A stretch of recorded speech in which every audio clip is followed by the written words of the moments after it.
Hello student, कैसे हैं आप सब। एक बार पुनः आप सभी का आपके अपने चैनल शिव कोचिंग क्लासेस पर स्वागत है। और आज के इस वीडियो में आक्सीकरण संख्या निकालना सिखाएंगे। आप किसी भी क्लास में 12th में हैं या 11th में हैं, यदि आप कॉलेज लाइफ में भी हैं कोई दिक्कत नहीं। आक्सीकरण संख्या जो निकालना बहुत आसान है, कई लोगों को समस्या रहता है और आप एक अच्छे तरीके से आक्सीकरण संख्या निकालना सीख लीजिए, हर जगह आपको काम में आने वाला है। तो चलिए देखते हैं पहला आपका जो क्वेश्चन है, और इसके बाद कम से आपको बेसिक से समझाऊंगा, चिंता करने की जरूरत नहीं है। तो जैसा पहला आपसे मैं कह रहा हूं कि H2SO4 है। क्या H2SO4 है? H2SO4 में आपको निकालना है किसका? तो आपको निकालना है S का। इसका S का आक्सीकरण संख्या, S का आक्सीकरण संख्या निकालेंगे। क्लियर?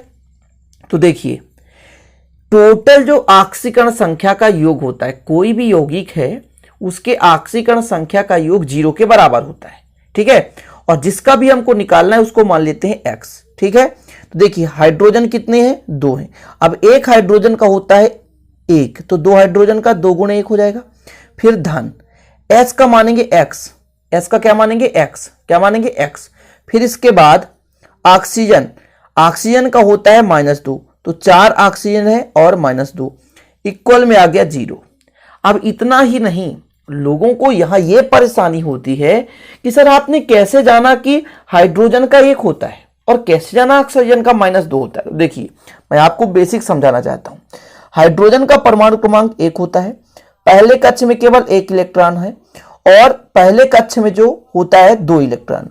तो इसको पूरा करने के लिए 1 की आवश्यकता है, तो 1 दे भी सकता है और 1 ले सकता है, लेकिन इसको पहले समूह में रखा गया है, इसलिए हाइड्रोजन की ऑक्सीकरण अवस्था जो होती है वो +1 होती है। ठीक है ना। और हम यदि बात करें ऑक्सीजन की, तो ऑक्सीजन की बात करते हैं। देखिए ऑक्सीजन है, परमाणु क्रमांक है 8, तो यदि इसको भरेंगे तो पहले कक्षा में 2 इलेक्ट्रॉन और दूसरे कक्षा में 6 इलेक्ट्रॉन। चूंकि दूसरे कक्षा में होना चाहिए 8, तो देखिए 2 की कमी है, तो 2 लेना आसान है कि 6 देना आसान है? तो 2 लेना आसान है, इसलिए 2 लेता है, इसलिए इसकी ऑक्सीकरण अवस्था -2। मतलब ऑक्सीजन की ऑक्सीकरण अवस्था -2 क्यों होती है? क्योंकि इसके बाह्यतम कोश में 6 इलेक्ट्रॉन होते हैं और 6 होने के कारण 8 को पूरा करने के लिए 2 इलेक्ट्रॉन लेना चाहता है, इसलिए ऑक्सीकरण अवस्था -2 होती है। इतना क्लियर स्टूडेंट? चलिए अब इसके आगे कैलकुलेशन कर सकते हैं। 2 1 कम 2 धन x और 4 दूनी 8 इक्वल 0। अब आप 8 में 2 घटा दे तो x - 6 बराबर 0, तो x बराबर कितना हो गया? 6, और ये +6 के रूप में होता है। तो इसका ऑक्सीकरण अवस्था +6 के रूप में होता है। ध्यान दीजिएगा +6 लिखना है आपको, प्लस नहीं लिखेंगे तो गलत कहलाएगा। क्लियर? तो H2SO4 का ऑक्सीकरण संख्या में मतलब सल्फर का निकालना था, तो निकाल लिए। अब मैं आपको एक दे रहा हूं, मैं पूरा आपको बताते चलूंगा कि कैसे निकालना है। जैसे यहां पर सोडियम है और Na2H2O3 है, इसमें सल्फर का ही निकालना है। किसका निकालना है? सल्फर का। इसमें भी आपको इसी तरीके से निकाल कर बताऊंगा। जैसे यहां पर आप देख सकते हैं सोडियम है, 2 सोडियम है और 1 सोडियम का होता है 1। ठीक है, प्लस सल्फर कितने हैं? 2 है, तो इसको मैंने मान लिया x। और ऑक्सीजन कितने हैं? और ऑक्सीजन का मैंने बताया था -2 होता है और टोटल 0 के बराबर होता है। टोटल किसके बराबर होता है? 0 के बराबर होता है। अब देखिए, अब ये सोडियम का कैसे होता है, कैसे जानेंगे कि 1 होता है? तो आप लोगों को पता होना चाहिए कि सोडियम का जो परमाणु क्रमांक है वो 11 होता है। किसका? सोडियम का परमाणु क्रमांक 11 होता है। पहले कक्षा में 2 इलेक्ट्रॉन, दूसरे कक्षा में 8 इलेक्ट्रॉन और तीसरे कक्षा में 1 इलेक्ट्रॉन। बाह्यतम कोश में 1 इलेक्ट्रॉन है, होना कितना चाहिए? 8 होना चाहिए। तो 1 देना आसान है कि 7 लेना? तो 1 देना आसान है, इसलिए सोडियम का जो ऑक्सीकरण अवस्था +1 होता है। ठीक है, आगे कैलकुलेशन करेंगे। 2 1 कम 2 धन 2x और 3 दूना 6 बराबर 0 हो जाएगा। इसके बाद यदि देखें तो यदि हल करेंगे तो 2x - 4 बराबर 0 हो जाएगा। इसके बाद स्टूडेंट 2x बराबर पक्षांतर कर दें तो ये 4 और x बराबर 4/2 काटेंगे तो +2 आ गया। मतलब इस पे सल्फर का जो आपका ऑक्सीकरण अवस्था है +2 है। ठीक है ना। तो पहले के लिए +6 आया था और दूसरे के लिए +2 आ गया है। अगला देखते हैं तीसरा नंबर, KMnO4 में किसका निकालना है? तो Mn का निकालना है। किसका निकालना है? Mn का ऑक्सीकरण संख्या निकालिए। अब देखिए के का भी +1 होता है। पहले समूह का सभी का ऑक्सीकरण अवस्था +1 होता है, जैसे हाइड्रोजन है, लिथियम है, सोडियम है, पोटेशियम है, रुबिडियम, सीरियम, फ्रेंसियम। आवर्त सारणी के पहले समूह में सभी तत्वों का ऑक्सीकरण अवस्था +1 होता है। क्लियर? तो ये यहां पर के का हो जाएगा +1, तो 1 Mn का मानेंगे x, और एक ऑक्सीजन का आपने देखा -2, इक्वल क्या कर देंगे 0। तो कितना हो जाएगा 1 + x - 8 = 0।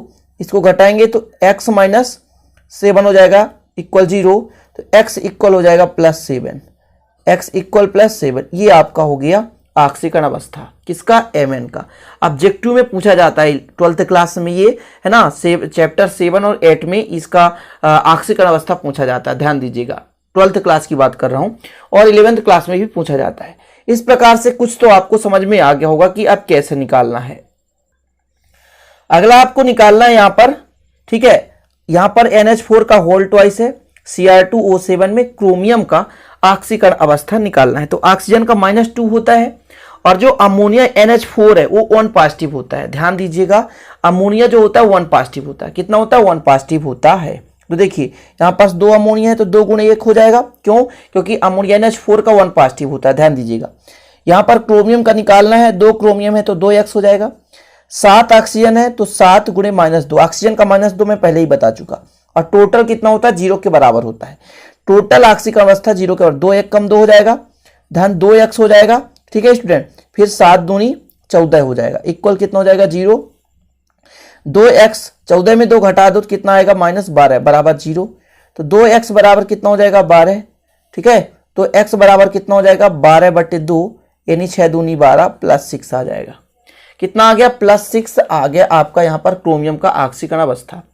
अब कुछ ऐसे निकालना है जिसमें आयन के रूप में हो। आयन के रूप में हो तो कैसे निकालेंगे? देखिए, जैसे आपके पास क्वेश्चन है PO4 और इसके पास 3 नेगेटिव है, इसमें आपको फास्फोरस का ऑक्सीकरण अवस्था निकालना है।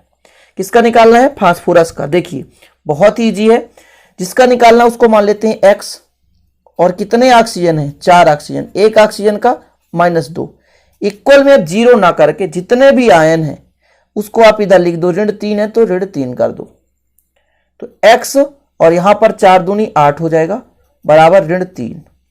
x बराबर ये ऋण इधर जाएगा तो धन हो जाएगा, और यदि 8 में 3 घटाएंगे तो +5 आएगा।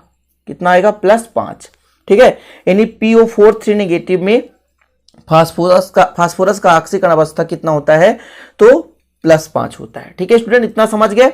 अब मैं आपसे कहता हूं, अगला क्वेश्चन है आपके पास HPO3 2 नेगेटिव है में फास्फोरस का निकालना है। फटाक से निकालिए जल्दी से। तो हाइड्रोजन का 1 होता है, फास्फोरस का निकालना ही है।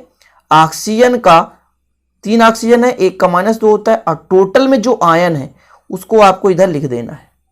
तो 1 धन x और 3 दूना 6 बराबर -2, 6 में घटा दो तो x - 5 बराबर -2, 5 को पक्षांतर कर दोगे तो प्लस में हो जाएगा, 5 - 2 बराबर कितना हो गया 3, यानी इसका ऑक्सीकरण अवस्था +3 आ गया।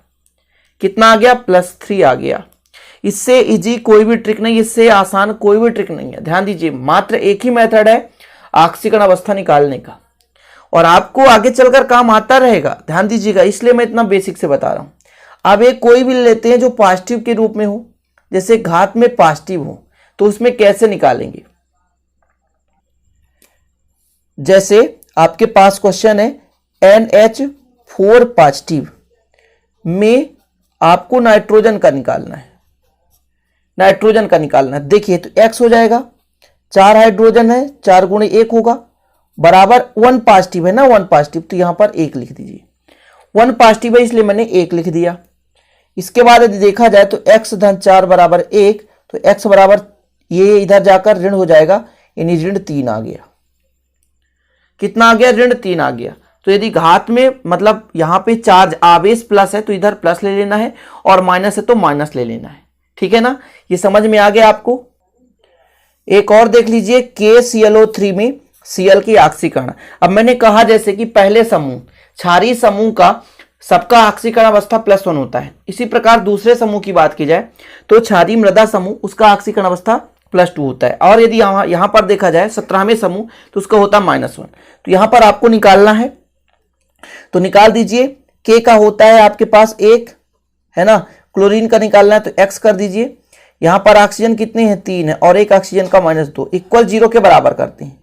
तो यदि इसको हल करें तो 1 धन x 3 दूना 6 बराबर 0, तो x - 5 बराबर 0 हो जाएगा। तो पक्षांतर करेंगे तो x बराबर +5 आ जाएगा। क्लियर, ये आपका आ चुका है ऑक्सीकरण अवस्था, ऑक्सीडेशन नंबर। तो इस प्रकार से ऑक्सीकरण निकालना आप लोग सीख गए होंगे और आसान है ना। और यदि कहोगे तो और वीडियो ला दूंगा इससे संबंधित, जो कि आपको है ना निकालना आसान हो जाएगा। और अच्छा लग जाए तो प्लीज लाइक जरूर कर देना, कमेंट कर देना है ना कि आपको कैसा लगा। और नए हैं तो चैनल को सब्सक्राइब कर लेना, इसी प्रकार के वीडियो को पाने के लिए बेल आइकन भी प्रेस कर लेना। मिलते हैं फिर अगले वीडियो में, तब तक के लिए जय हिंद, वंदे मातरम।